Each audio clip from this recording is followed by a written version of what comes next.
पहले हम भारत के संविधान की उद्देशिका के बारे में बात करते हैं।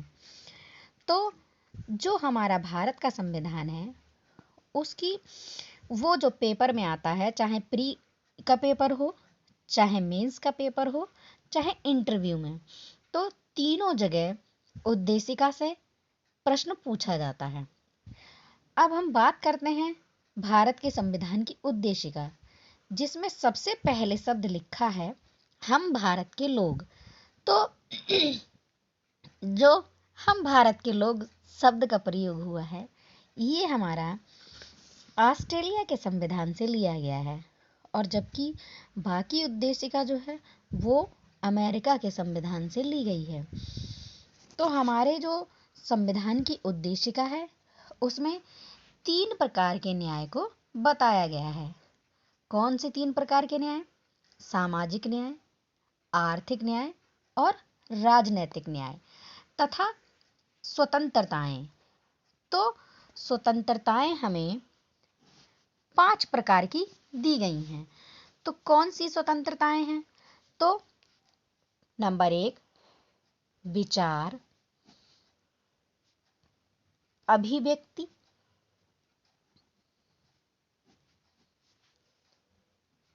विश्वास, धर्म और उपासना। ये हमें 5 प्रकार की स्वतंत्रताएं दी गई हैं तथा 2 प्रकार की समानताएं दी गई हैं। 2 प्रकार की समानताएं दी गई हैं, जो है प्रतिष्ठा की समानता, दूसरी अवसर की समानता। तो ये हमारी हो गई न्याय, स्वतंत्रताएं और समानताएं। अब इसमें कुछ शब्दों को जोड़ा गया है, जो हमारे 3 शब्द हैं, जिसको 42वें संविधान संशोधन द्वारा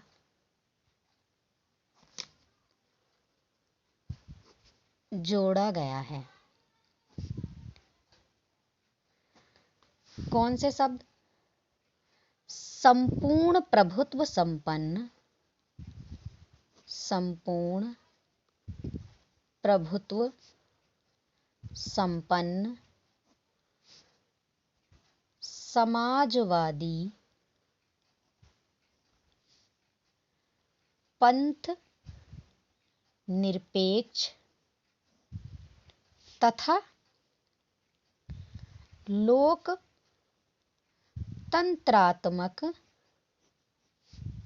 गणराज्य। ये हमारे 42वें संविधान संशोधन द्वारा उद्देशिका में जोड़ा गया है। आइए अब हम पूरी उद्देशिका के बारे में बात करते हैं। आइए अब हम पूरी उद्देशिका के बारे में बात कर लेते हैं।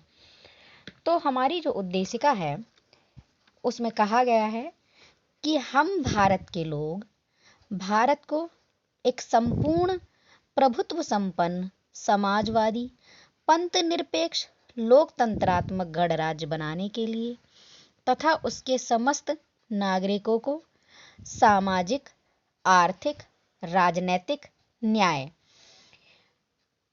विचार, अभिव्यक्ति, विश्वास, धर्म और उपासना की स्वतंत्रता, प्रतिष्ठा और अवसर की समानता प्राप्त कराने के लिए तथा उन सब में व्यक्ति की गरिमा और राष्ट्र की एकता और अखंडता को सुनिश्चित करने वाली बंधुता बढ़ाने के लिए दृढ़ संकल्प होकर अपनी इस संविधान सभा में आज तारीख 26 नवंबर 1949 ईस्वी मिति मार्गशीर्ष शुक्ल सप्तमी संवत 2006 विक्रमी को एतद् द्वारा इस संविधान को अंगीकृत, अधिनियमित और आत्मर्पित करते हैं।